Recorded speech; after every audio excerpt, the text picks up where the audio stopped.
The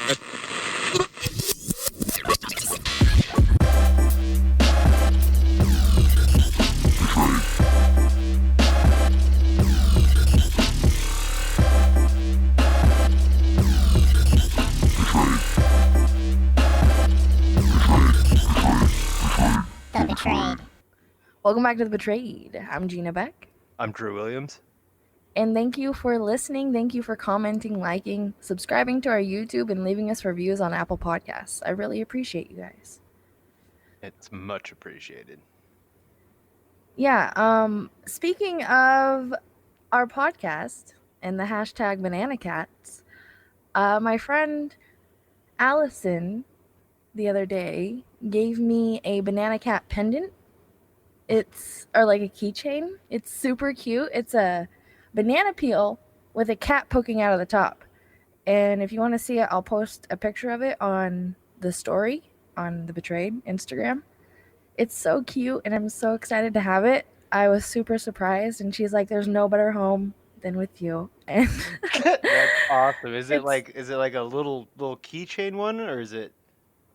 It's like a little keychain, but I wouldn't have it like probably on my keychain. I just want to hang it up and have it around so I don't like lose it or anything like that. It's super cute. I'm gonna cherish it forever. That's awesome. That's way sweet. Yeah, it's adorable. I I have looked at banana cat stuff and I can't find much, but there's a lot of the things that she gave me in different versions. And I was even thinking about getting one, so it's really awesome that she gave me one. Yeah, there's a lot of merch if you look on like the Japanese eBay and stuff like that. There's a lot of banana cat stuff. It's all mainly from Asia. Oh yeah. I love the cartoon one, I think, the most. The one that like they have the GIF of it running all the time. Yeah. That one's If you- amazing. Yeah. If you type in banana cats in the GIFs, you'll find a bunch of banana cats. My favorite one though is the sad cat with the actual banana and the cat suit. That's the best one. And licking it. Or just holding it in front of him and looking really sad. Yeah. Oh. The one in the fruit basket. They're all super funny. But have you heard about Ukrainian death dwarfs? Well, I know of that news article that came out recently, but yeah. I've never heard of them until then. It's a super confusing actual real story, I guess. The more I dug into it, there's some pretty legitimate claims here. So a couple was arrested recently. Their name is Michael and Christine Barnett. And they were arrested and charged with felony neglect on a child. This child was adopted in 2010 under an emergency adoption. The parents that had her before would not reveal why they were giving her up. She later on, very early on, they started thinking that she was actually not a child. And she ended up in a psychiatric ward at one point, and she revealed to the doctors in there that she was not a child. Wow. She tormented the family, including, waking up in the night with her breathing over them, trying to put chemicals in their food. So she was trying to harm them? Yeah, she was trying to harm the entire family. Her adoption paperwork says she was from Ukraine, and it said September 4th, 2003. And it gets really confusing when you get into the subject, because there's two sets of doctors that think that she's actually a child, and then there's another set of doctors that say no, she's an adult. And then you have confusing. You have a bone density doctor saying one way and one the other way. It's super confusing. But she now lives with another family who's trying to get her birth certificate changed back to 2003, because the family before was able to change her birth certificate to 1989. So she just turned 30 if she was really born in 89. What they believe, she may be scamming families that she's a child. It's very similar to a movie called The Orphan. I've never seen it. I've just heard about it. Oh, I've watched that movie. It is crazy. You have to check it out if you have not watched it. It is, oh, it's scary. After this, I want to watch it just because Oh, everyone you keeps have we're to. drawing the similar. It makes me think like, did this if she is a woman, did this woman watch this movie and get these ideas from that, or? That's super interesting. But they are in jail. Well, not anymore. They're out on bail. They have a court date set for sometime in 2020. I believe the date was. I actually can't find. Oh yeah, it's January 28th of 2020 is will be their court date, and it's in Lafayette, Indiana, and you can actually go to the local news stations on like YouTube for them, and you can find them covering this story, and it's all conflicted.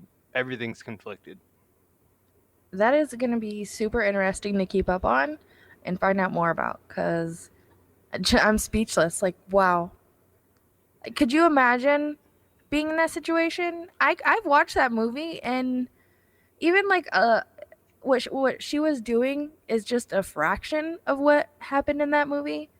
Just blows my mind. Well, the crazy thing too is the parents are parents of an autistic child who's a physics prodigy, and they actually just moved, Hmm. and that's the whole story. Is they fled to Canada, and they left. Her name is Natalia Grace, and they left. She paid. They did. They paid for a year's rent in 2014 and left. Something like that, 2013, and then she was evicted in 2014, and now she's living with another family. But yeah, she wrote a couple books, and their son Jake is going to I believe it's a physics college in Canada. So they're like a really outgoing family. It doesn't seem like a family that would just abuse a child. You get what I mean? It's very Yeah. confusing if people dig into it. It's so conflicting. Yeah, I want to hear more for sure. I can't wait to hear more. I hope they follow up on this story. They better. I It's I way I think everyone's just waiting for information to come out because I think it's one of those things where they're not sure if she's legally an adult or legally a child. So I'm sure there's public records that all can't be released, and So it's where is she now? they don't know completely. At least no reports know completely where she's at. She's supposedly with a family. Their names are. Oh, what was their name? There's so much crap that I wrote down on notes on this. Oh, their name is Antoine and Cynthia Mons, and they petitioned to become their legal guardians in March of 2016. And they're trying to get her original birth certificate back to the 2003 birth date. So she may be scamming another family currently. Wow. So she's never lived on her own, I'm assuming. No, she did. So that's the crazy thing. So the family, when they decided they had enough of her, and they got her birth certificate changed for these reasons, because she was diagnosed with a form of personality disorder that's only found in adults while she was in the psychiatric ward. So they got her birth certificate changed so she could get on Social Security and get all the, all the proper help that they could for her, I guess. And they paid for a year's rent, got her food stamps, and then left to Canada. It's really weird. How can you just change birth certificates like that? Well, they went to a judge, and a judge looked at doctor's orders, and doctors said that she was an adult, and off those doctors' opinions, they changed it. And there's another set of doctors that feel the other way. It's so confusing. Yeah, that makes no sense. What? But it's real. Who are these doctors? I believe it. I read some.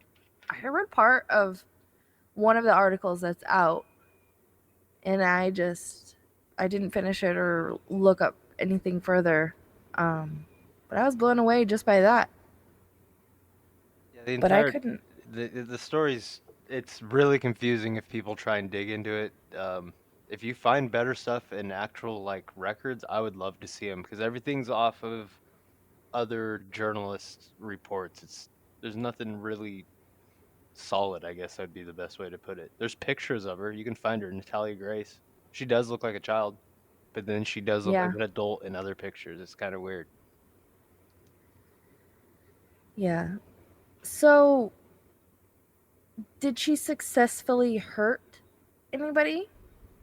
There's supposedly video footage of a baby monitor video attacking one of the siblings of the Barnetts, and I think that was the initial violent one, and then she was taken to a psychiatric ward in 2012 after she attempted to drag her adoptive mother onto an electric fence, and that's when she was placed in the ward.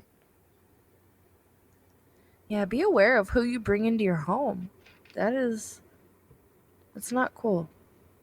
No, it's I mean it would also be really terrible if it turns out this is actually a child this whole time, and that would make her like 16, um, and been tossed around, and people not believing that she's a child. I mean that could be horrible too. I mean, Oh yeah, especially and then having a child be doing all of these things. yeah, I mean if she really is a child and doing all these things that have been reported, then she's a very disturbed child. Either way, it's a disturbed human being.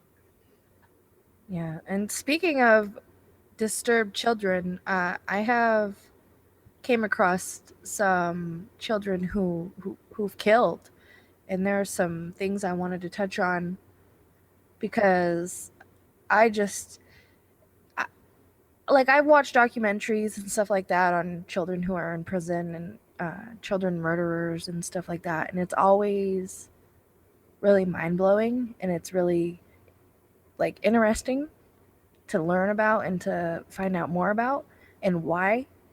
Like the main thing is why. That's always my question, why? Yeah, like Joshua Phillips was 14 when he murdered an 8-year-old.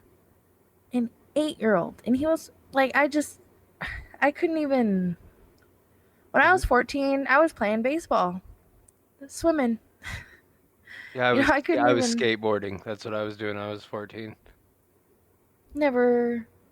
I don't even think I watched a scary movie till I was I like, was into Insane Clown Posse, so yeah. yeah, I remember 14. I when I as I got older, I watched a lot of Freddy Krueger. My aunt was into that, and but it never made me like give me dark thoughts or anything. It was scary. Oh, those movies scared the crap out of me when I was a kid. Yeah, yeah. He snatched a 6-year-old from her bed as she visited her dad and grandparents, and it was like last July. The 16-year-old abducted, raped, and murdered the little girl, causing like catastrophic injuries. And then before dumping her body in Woodland on the island, he got away with doing all of those things. Alicia, she was like a smiley little girl who was adored by her family, was later discovered face down and naked at the site by a member of the public. So it wasn't, we're not thinking of the same one. She wasn't in her bed or his bed. What'd you say? Yeah, there's another teenager that murdered a child. I was pretty sure it was a girl, and he hid her in his bedroom for a short period of time, her body at least. Wow. A court heard she had 117 separate injuries. Campbell, who lived on the scenic and sparsely populated island, was found guilty of her abduction, rape, and murder by jurors. Judge Lord Matthews told the teenager he had committed some of the wickedest, most evil crimes Glasgow's High Court had ever heard. He was found guilty of the horrific crime on February 21st. Of this year? Yes. So this was in Scotland of this year. Wow. Yes. This is recent. That's terrible. How terrible for the family and the community and everyone. Yeah, this one, I think this was in 2000. Um, ring ring. This one was in 2000. Danny and Ricky Pretty, 13 and 12. It's so crazy how young these people are. Only after a third trial were teenage brothers Danny and Ricky Pretty jailed for killing 10-year-old Damilola. The young boy was walking home from Peckham Library in southeast London on a November day in 2000 when he received a gash to his left thigh from a broken bottle.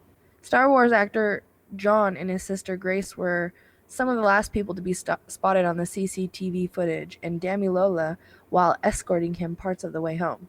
The three were friends, and the boy gas helped watch him. Damilola ran to a stairwell and bled to death in 30 minutes in the grim surroundings. Several theories around what caused his fatal wound were presented by forensic scientists in court, with the Metropolitan Police accepting that he was attacked and fell onto a broken bottle. The first trial led to finding the key witness, a 14-year-old girl, was ruled unreliable by the judge. The jury in the second trial could not reach a verdict on the charges of manslaughter. At the end of the third trial, the two brothers, by now over 18 years old, were sentenced to 8 years in youth custody. Ricky was released in 2010 and Danny followed the next year. Yeah, I think that these two boys were, because I remember seeing a story about this on YouTube. That's why I'm talking about it. They were really like troubled, but it's no excuse at all. I'm not like saying that or anything, but like they saw and been through a lot, and I think if you see and go through things like that, you're more likely to be like that. You're Oh, either more likely to be the opposite or be like that, right? absolutely. I absolutely agree with that. So the how old was the person that died?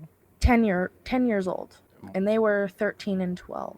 Interesting. So they've all so far been teenagers killing at least non-teenager actual children. That's Yeah, it's insane. I also came across, I think this one is upsetting just because of, I don't know, the circumstances and how young he is. Jesse Pomeroy was 11, and he was the son of a Civil War veteran. He was born in Boston in 1859, and by the age of 11, he had begun luring younger boys to remote areas and beaten them with extreme brutality, using fists and a belt and a knife.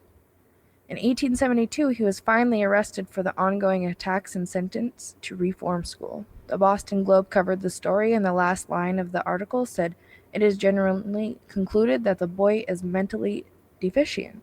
In 1874, Pomeroy was living back with his family and attacked 10-year-old Mary Kieran, then later 4-year-old Horace Mullen. He killed both of the children, and their bodies were later found hidden in the basement of the house.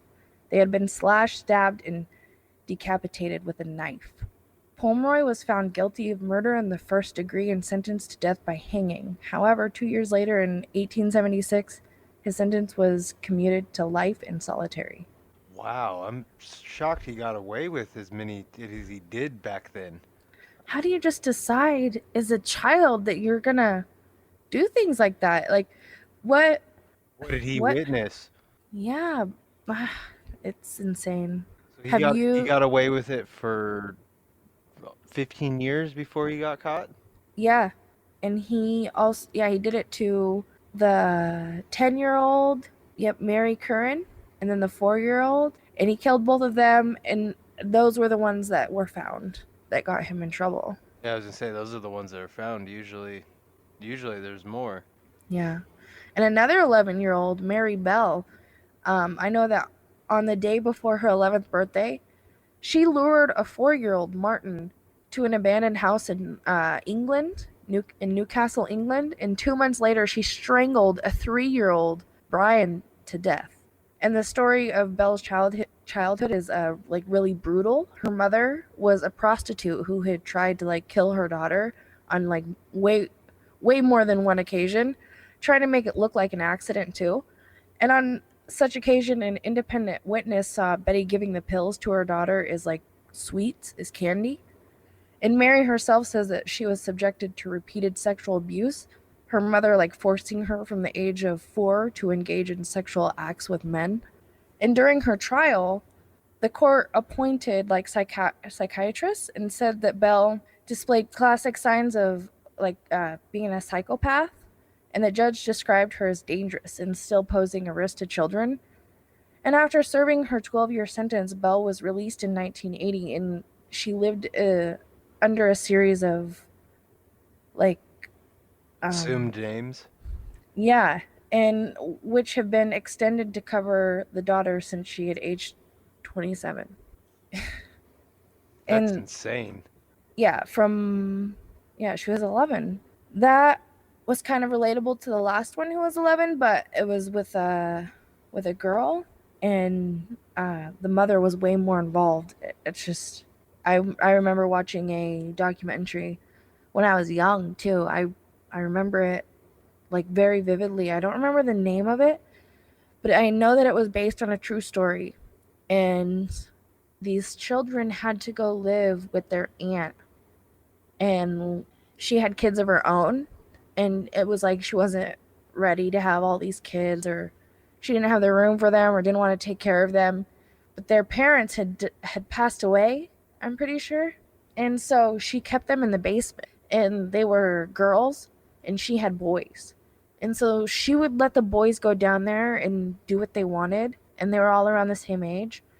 And one scene I remember, she went down there and she had like a blowtorch, and she lit it and lit the daughter, in her like private parts on fire, and just was laughing. And it was just crazy to me how a family member who was willing to take them in when she could have said no could do that, to Well, I your mean, blood, to your she family. probably had intentions from the beginning to do things like that. I don't think that just you just wake up Oh one day. yeah. Oh yeah. It's just insane. I mean, I could never imagine doing that to a child, especially blood, like any child, but when you have your family, that's just there's you there's that's a special kind of bond, that's unconditional love. You just uh, I'll have to look up the name of that documentary. Yeah, absolutely. I even want to watch it. Yeah, it's insane. Last one I'll read is John and Robert Thompson. They became the youngest convicted murderers in England after killing 2-year-old James in 1993.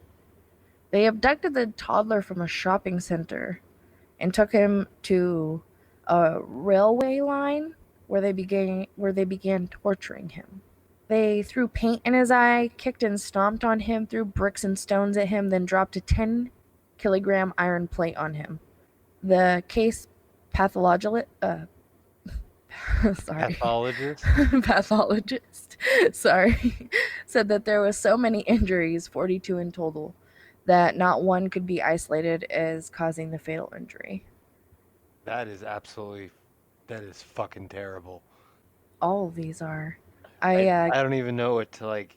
I mean, they're all terrible, but that the snatch a 2-year-old to go through all that like at that young, because you said how old were they? Like 10 years old or something like that?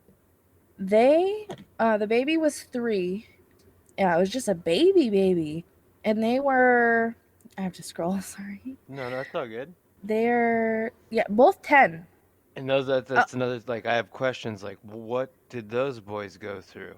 and it wasn't 3. Excuse me. It was they killed a 2-year-old Yeah, I heard you say two, but that's I mean it was a baby like baby, and they're babies. I 10 can't even years imagine a old. 10-year-old. Yeah, I have a godson that almost that age, and it's The youngest I've been as a decoy is 8, and when I'm decoying is 10, and I have to learn like how to talk as a 10-year-old, obviously. Even just like learning the how to talk as a 10-year-old, and being around children and hearing what they talk about and stuff, so that I can pick up on it, like my cousins, things like that, so I can just pick up on the kind of conversations they have. It's it boggles my mind reading these and hearing these and watching these news stories that they're out here killing. Like they can barely form a whole sentence. And you know, oh, it lagged out really bad right there. maybe in the recording it won't be lagged I out. We know can it cut won't this be part out. it won't lag out. It'll be exactly like that, like it was last time. Yeah, that's why when you do it, I try not to say anything. I'm like, oh, it's probably not even gonna be like that in the recording. But yeah, I was just saying that the kids, they can barely like form a whole sentence. I've handed a child a phone before and on like a notepad, try to see how they text, just to learn. Not I don't tell them that's what I'm doing it for, but you know what I Yeah, mean. yeah. Yeah, just to see. Well, I And mean, people can, if they want to hear you go into your different vocabulary, you do it on our episode one. You sound completely different. I've witnessed it multiple times. It's pretty incredible, actually. even when I'm trying to be 14 or something like that, I always end up sounding younger, but I was brought up innocent, you know. And so when I think of these children, you know, I just think of that innocent. It's crazy to think they do things like that. But especially the documentary, how many are in prison. And I was looking at different laws too, and there's children, an odd amount, who are doing life for crimes. Yeah, they're usually pretty horrific, violent crimes too. Definitely. Like like this says, murder is the second leading cause of death among American teenagers after car accidents. The teen murder rate here is 10 times that of a Western Europe and 70 times of Japan's. The majority, 75% of teen murderers, know their victims. 27% are family members, and 48% are friends or acquaintances. 80% of the time, the teen killers use a gun, and 70% of the time, the murder is about gang violence. Girls account for 10% of teen murders, and their victim is usually a parent, boyfriend, or their own child. Yeah, I was actually going to bring that up. That a lot of those cases will probably have to be gang related because they get very mixed up kids very young to do bad things because they can talk them into doing things. Yeah, and what happens most often is that two teens get into an argument, which escalates into violence. Many murders occur around schoolyards. Some professionals believe that if teens could learn to control their impulses and apologize, the murder rate would fall. And one study of teen road rage found that violence ended when someone said, I'm sorry. Just, I'm sorry. That's it. Like, it's not that hard to just respect other people and, you know, put your pride to the side and just say sorry. Even, even if you feel like you're not wrong, just be the bigger person. You know, it avoids so much conflict. It's not worth it. And other experts link teen violence to mental illness and genetic factors as well. I'm sure there's all kinds of variables that come into play with that, but I'm sure a lot of it has to be with what they grew up around. There has to be a connection that way. For sure. The following circumstances double the chances of a teen committing murder with a history of being abused, neglected, gangs, like you were saying, and family history of criminal violence too. Yeah, it's a sick cycle. You see it all across the country. You see it all over California here at least. Yeah, and they triple the risk by having a gun in the house, school difficulties and poor attendance, history of arrests, and having a neurological disorder. I mean, and those all seem to be issues right now. I mean, mental health seems to be a huge issue in general with our society right now. Oh, yeah. And there's like several kinds of killers. There's the angry, impulsive, who the impulsive teen who acts in anger or passion, the teen with a ongoing problem with a family member or friend, and the teen who kills while committing a crime. And the school shooter, you know, 16% of teen murderers have no apparent motive. Really? It's high Yeah. 16%. That's actually really interesting. You would think After, all of them had a motive. right? After the Columbine High School shootings, the United States Department of Education commissioned a study to determine a psychological profile of school shooters, and the only two descriptions that held for all of them were severe depression and a history of suicide attempts. Another study found that two-thirds of school shooters who survived to talk about the incident said they had been bullied and felt like persecuted, threatened, and attacked at school. Yet another research team found that school shooters have no significant social bonds with family members or other teens and tended to be angry, like, loners with an extreme interest in violence. Well, yeah, you look at the Columbine shooters, they both had pretty, what you would consider decent parents, but those kids had a total dark side to them that I don't think their parents even knew about, really. I agree. Parents need to watch for signs of depression and suicidal things in their teens because aggression toward others is linked to self-aggression. And other signs of potential trouble are poor anger and impulse control, obsession with weapons and violence, being bullied or bullying others, social isolation and mental disorders. Other markers for violence are lack of conscience and empathy, cruelty to animals or children, drug and alcohol abuse.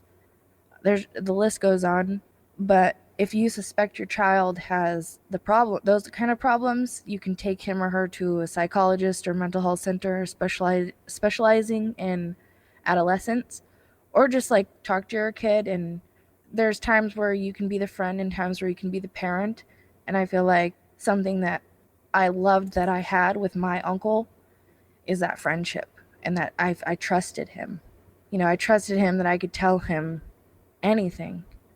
And when a when a child feels, but I also felt with another person in my family that I couldn't trust them, that I couldn't tell them anything, and I would avoid them.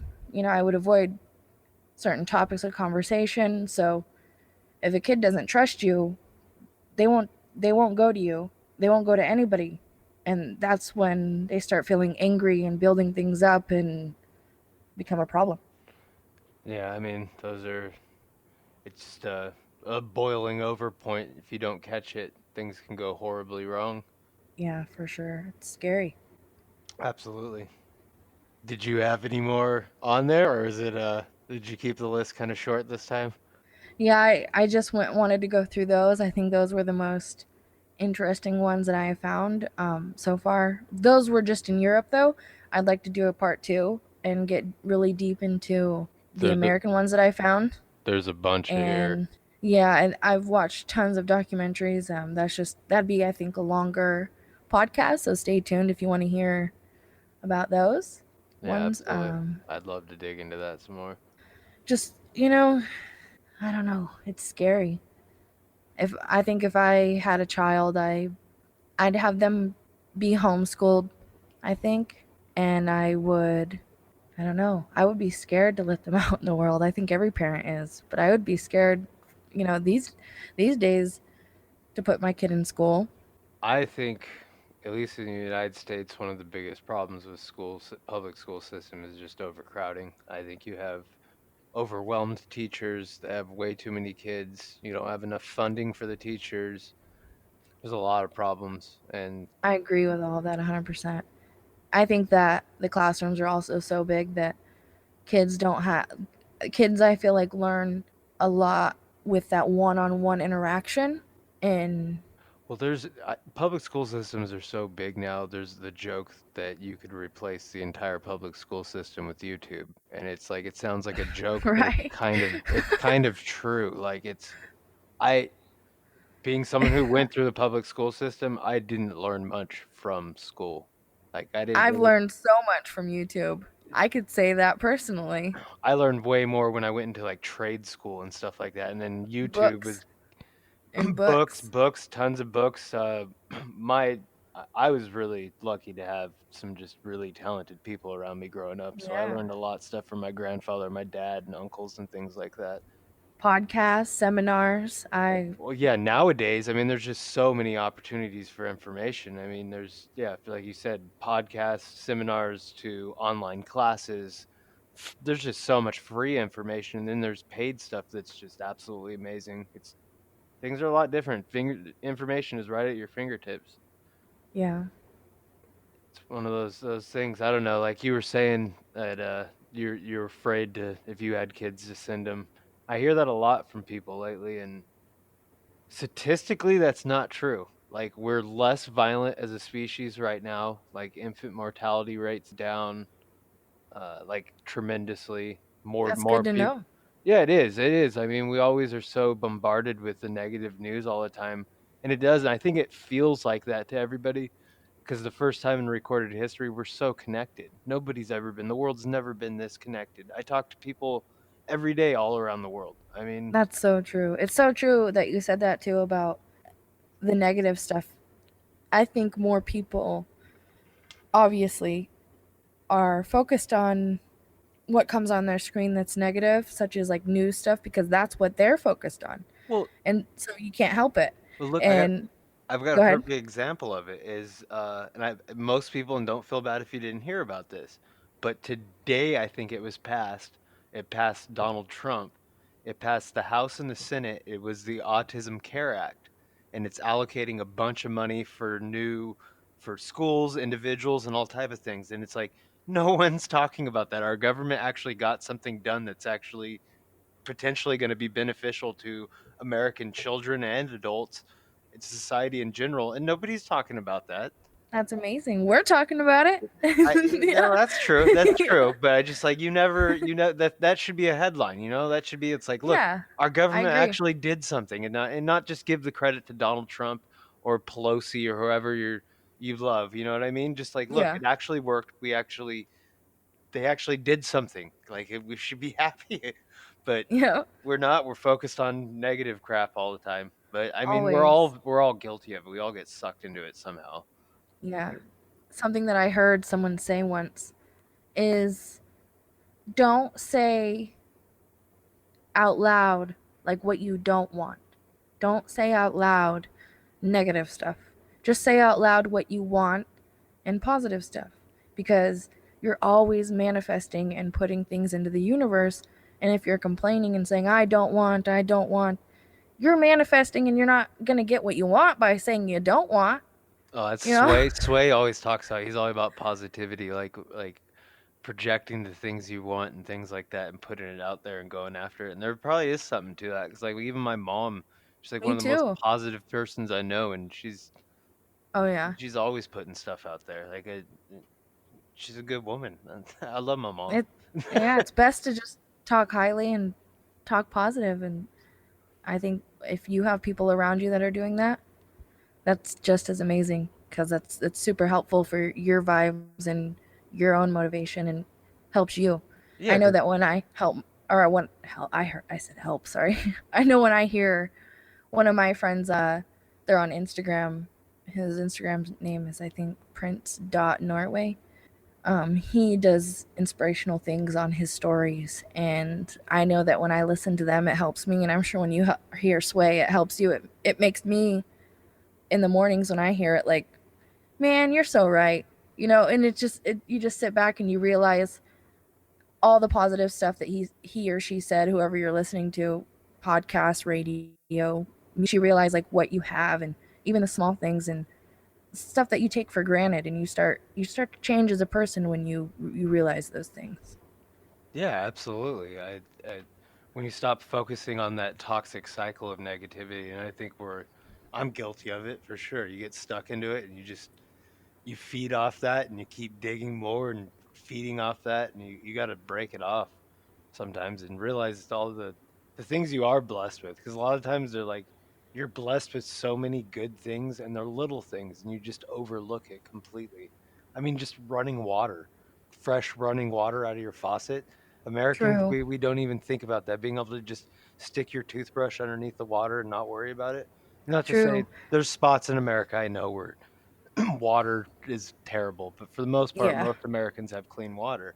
Or going to the grocery store and being able to buy whatever you want, from seasonings to flour to things that you don't have to grow yourself. In other places, they have to grow those things, and sometimes it's seasonal, A and they lot, can't just go to the store and get whatever they want like we yeah, can. yeah, we're pretty blessed. So just hug your family tight and give them lots of love, and make sure you just put positive vibes out into the universe because you're always mama festing stuff. Cherish those people. Cherish the ones that stick around. She Always. said, manifest that positivity.